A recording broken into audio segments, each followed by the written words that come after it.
The Sigils and Totems series is a Miko mythos, if you like, and a lot of my recent work's been tied into it. There's an idea that I had a while back, and I've been writing novels, novellas, and short stories based on it now for a couple of years, and still ongoing. And to give you a wee introduction to it, I'd like to read you a bit from the first one that came along. It's a book called Broken Sigil. This one here. It was published originally by Dark Fuse, and it's now in print with Crossroads Press and out in ebook as well. If you give me a second, I'll just find the place. The basic idea is laid out in these first paragraphs, so here we go. There are houses like this all over the world, she said. Her accent and her slightly stilted English brought to mind other old movies. Universal horrors where little old ladies like her said things like "Beware the moon" and "You have been cursed." I had to force myself to pay attention. A large part of me wanted to neck down the scotch as fast as I could and head for some more. She went on. Most people only know of these houses from whispered stories told over campfires. Tall tales, tales told to scare the unwary, she went on. Some of us, though, some of us who suffer, some of us know better. We're drawn to these places, the loci, if you like, where what ails us can be eased. Yes, dead is dead, as it was, as it always will be. But there are other worlds than these, other possibilities. If we have the will, the fortitude, if you like, we can peer into another life, where the dead are not gone, where we can see that they thrive and go on. And as we watch them, we can, sometimes, gain enough peace for ourselves that we too can thrive and go on. You want to know more. You want to know why. You want to know how. I can't tell you that. None of us has ever known, only that the place is important and a sigil is needed. You've seen a sigil already. Johnny's must have been too noticeable, the tattoo that he had when you saw him down in the morgue, I would imagine.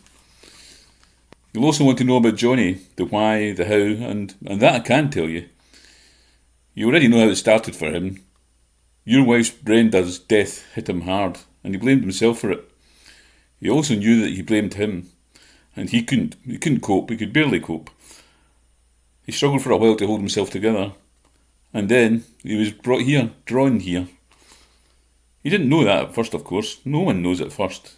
He came to investigate a report of a domestic, and stayed after he saw something in Mrs. Gasper's mirror. I must have startled at that, for she stopped her tail and looked over at me. You saw it too? I waved her to continue.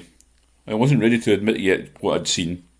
Certainly not to her, and certainly not to myself. She went on. After that first glimpse, Johnny and I had our meeting, just like this one here, sitting in these chairs, and I told him what I'm telling you, that he could see her, he could watch her, maybe even communicate after a fashion for as long as he needed to. All he needed was a connection. For him, it was the room, the old movies, the sofa, and the wine. Put all that together with his sigil, and they created, courtesy of the nature of this place, the means by which he could be with her, the place where she was still his. I interrupted her. Surely all of this focus on death, that can't be healthy. She laughed and pointed at the glass in my hand and the cigarette in the other. She didn't have to say anything. I waved her to keep going. For the past 9 months, Johnny spent his nights here, up in number 7, sitting on the couch, watching the old movies, watching her. But it wasn't enough for him. He started coming in during the day, more and more often, for longer periods, and the itch got to him. Itch? Yeah, the itch to touch. It's very hard to resist, trust me. I know. She stopped and looked up at me. Do you want another?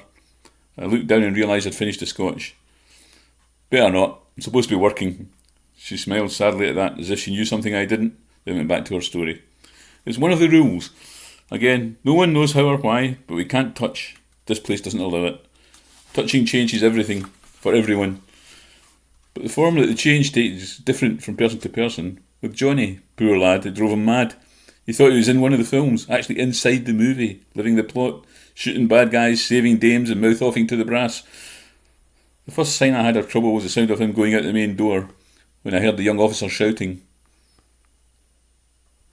Before I could do anything, Johnny raised a gun and... I know the rest, I said, wearily. I sucked in a last puff of smoke and stubbed it out in the ashtray on the small table at the side of the chair. It was full of stubs. All Camels. Johnny used to smoke Camels. Let's say I believe you, I said. Although that's a bit of a stretch for me right now, but let's say I come around and believe you. I still can't use it downtown. Johnny Proven went not so well watching himself and my dead wife, looking for the stuff that dreams are made of. It won't fly. The captain would have me out and leave, pending psychiatric evaluation in minutes. I don't expect anyone like you to believe it, she said calmly. I never said it would be easy. But despite your protestations to the contrary, you do believe. I can see it in your eyes. You saw. And you know. You've been called here, whether you realise it or not. Number 3's waiting for you when you're ready. 2 minutes later, I was back out in the street, wondering just what had happened to me. And that's the beginning of a long series of short stories, novellas and novels. You can find the details on my website under the Sigils and Totems menu. And thanks for listening.